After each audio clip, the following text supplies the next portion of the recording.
السلام علیکم ورحمۃ اللہ وبرکاتہ۔ میرے پیارے آقا علیہ الصلوۃ والتسلیم کے پیارے دیوانوں، خاتون جنت حضرت فاطمۃ الزہرا رضی اللہ تعالی عنہا کی کنیزوں، گلدستہ سیرت النبی صلی اللہ علیہ وسلم کے درس نمبر 16 میں آپ تمام کا استقبال ہے۔ کل کے درس میں ہم نے یہ سماعت کیا کہ دین کیا ہے۔ اللہ تبارک و تعالیٰ نے 1,24,000 کم و بیش انبیاء کو اپنے ساتھ دین اسلام لے کر روئے زمین پر جلوگر فرمایا، اور تمام انبیاء علیہ السلام نے اپنے دور کے انسانوں کے سامنے ایک ہی پیغام پیش کیا۔ وہ پیغام محبت کا تھا، بھائی چارے کا تھا، امن و امان کا تھا، اللہ کی وحدانیت اور صراط مستقیم کا تھا۔ انشاءاللہ اسی باب سے آج بھی مزید کچھ باتیں ہم اور آپ سماعت کریں گے، لیکن آئیے حسب معمول آگے بڑھنے سے پہلے اللہ کے پیارے محبوب صلی اللہ علیہ وسلم کی بارگاہ میں درود و سلام کا نذرانہ پیش کر لیتے ہیں۔ آپ تمام سے گزارش ہے کہ آپ بھی میرے ساتھ مل کر درود شریف پڑھنے کی ضرور کوشش کریں۔ الصلاۃ والسلام علیک یا رسول اللہ، الصلاۃ والسلام علیک یا حبیب اللہ، الصلاۃ والسلام علیک یا نبی اللہ، وعلی آلک واصحابک یا نور اللہ، صلی اللہ تعالی علیہ وسلم۔ دین حق کیا ہے؟ میرے پیارے آقا صلی اللہ علیہ وسلم کے پیارے دیوانوں، ہر مذہب کو دین کہا جاتا ہے، مگر دین حق کیا ہے، اس کا امتیاز کرنا ایک اہم مسئلہ ہے۔ دین حق کیا ہے؟ اس کے حوالے سے قرآن مقدس میں ارشاد ہوا، ان الدین عند اللہ الاسلام، بے شک دین اللہ کے نزدیک اسلام ہی ہے۔ اس آیت سے صاف ظاہر ہوا کہ دین اسلام ہی دین حق اور دین الہی ہے، جس کی دعوت دینے کے لیے انبیاء کرام علیہ السلام تشریف لائے، اور تمام ادیان پر جس کو غالب کرنے کے لیے اللہ تبارک و تعالیٰ نے اپنے پیارے محبوب صلی اللہ علیہ وسلم کو مبعوث فرمایا۔ دین حق کی مزید وضاحت اس آیت کریمہ سے ہوتی ہے۔ فطرت اللہ التي فطر الناس علیها لا تبدیل لخلق اللہ ذلك الدین القیم ولكن اکثر الناس لا يعلمون۔ اللہ کی ڈالی ہوئی بنا جس پر لوگوں کو پیدا کیا، اللہ کی بنائی چیز نہ بدلنا، یہی سیدھا دین ہے، مگر بہت کم لوگ نہیں جانتے۔ سورہ روم آیت نمبر 30۔ اس آیت کریمہ کی وضاحت کرتے ہوئے مفسر شہیر علامہ مولانا سید نعیم الدین صاحب مراد آبادی علیہ رحمہ فرماتے ہیں، فطرت سے مراد دین اسلام ہے۔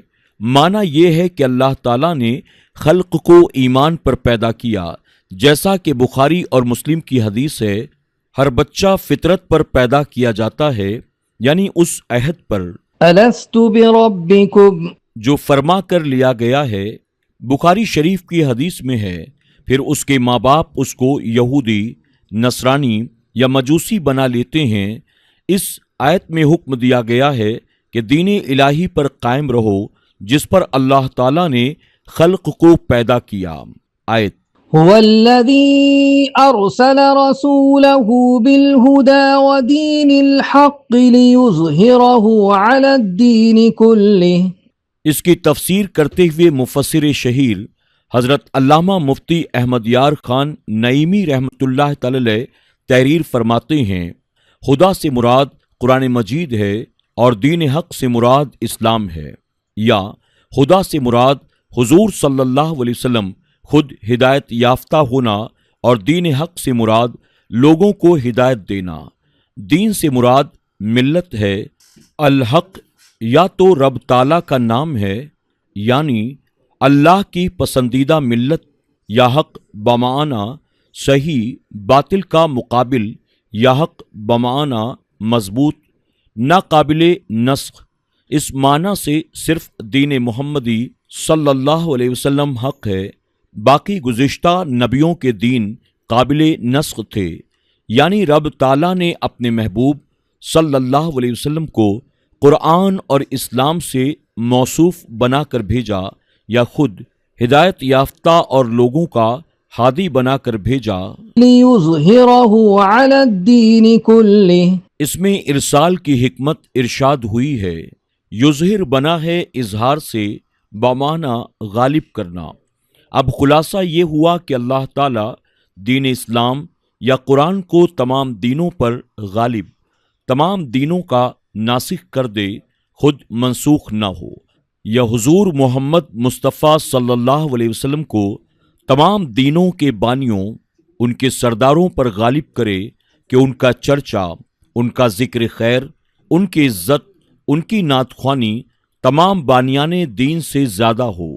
دیکھ لو آج بھی مقدس اسلام کی کتاب قرآن مجید تمام مذہبی کتابوں، توریت، انجیل، زبور، وید، شاستروں پر غالب ہے، اسی قرآن کے حافظ ہیں، اسی قرآن کی تفسیریں 1,00,000 سے زائد لکھی جا چکی ہیں، یہی قرآن سب سے زیادہ چھپتا ہے، یہی قرآن سب سے زیادہ پڑھا جاتا ہے، یہی قرآن بغیر سمجھے بھی مزہ دیتا ہے، سننے والوں کو تڑپا دیتا ہے۔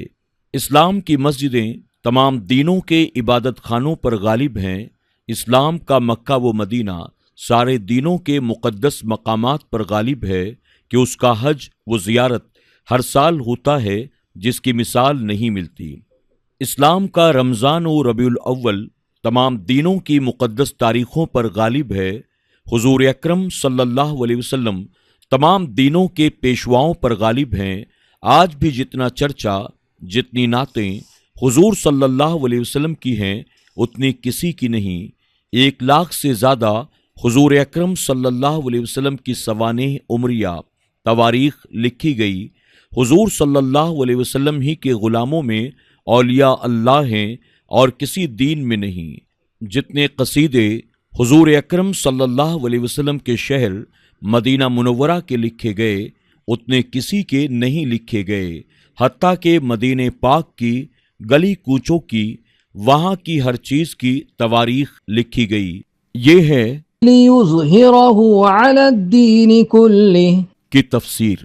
رسول اللہ صلی اللہ علیہ وسلم کو غلبہ دین کے لیے جب مولا تبارک و تعالیٰ نے مبعوث فرمایا تو اس راہ میں رحمت عالم صلی اللہ علیہ وسلم نے کتنی صعوبتیں برداشت کی، اس پر ایک طائرانہ نظر ڈالتے چلتے ہیں۔ وہ حجاز مقدس جس نے رسول اعظم صلی اللہ علیہ وسلم کو صادق اور امین کے لقب سے مشرف کیا تھا، جب اسی حجاز کے ماننے والوں کے سامنے تصور الہ اور دعوت اسلام پیش کی گئی تو کبھی رسول اعظم صلی اللہ علیہ وسلم پر دعوت کے جواب میں پتھروں کی بارش، تانوں کی بارش اور لفظوں کے تیر برسائے گئے، کبھی غلبہ دین کے مقصد سے روکنے کے لیے زر اور زن کی لالچیں دی گئیں، مگر داعیے برحق صلی اللہ علیہ وسلم اپنے مقصد میں اٹل رہے اور اس دین کے غلبے کے لیے ہمیشہ کوشاں رہیں اور کسی بھی لالچ کی طرف توجہ نہ فرمائی۔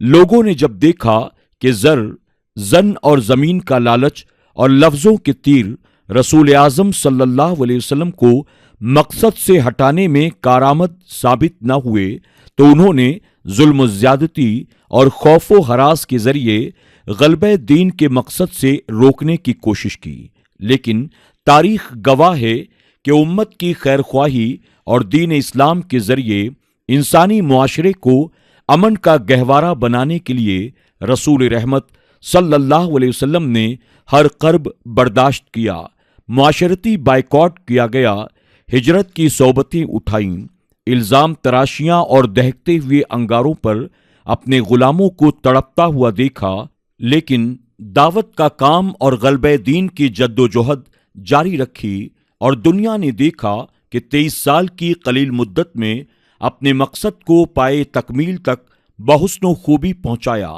آخر غلبہ دین سے انسانوں کا کیا فائدہ تھا جس کے لیے حضور اکرم صلی اللہ علیہ وسلم نے اتنی تکلیفیں برداشت کی، کیا انسان کے معاشی مسئلے کا حل یا تعلیم کا فروغ، کیا یہی مقصد غلبہ دین کا تھا؟ تو جان لینا چاہیے کہ کسی حد تک معاشی و تعلیمی مسئلے کا تدارک یہ غلبہ دین کے لیے ضروری تو ہے، لیکن حقیقت میں غلبہ دین کا مقصد کیا تھا، اسے سمجھنے کی ضرورت ہے۔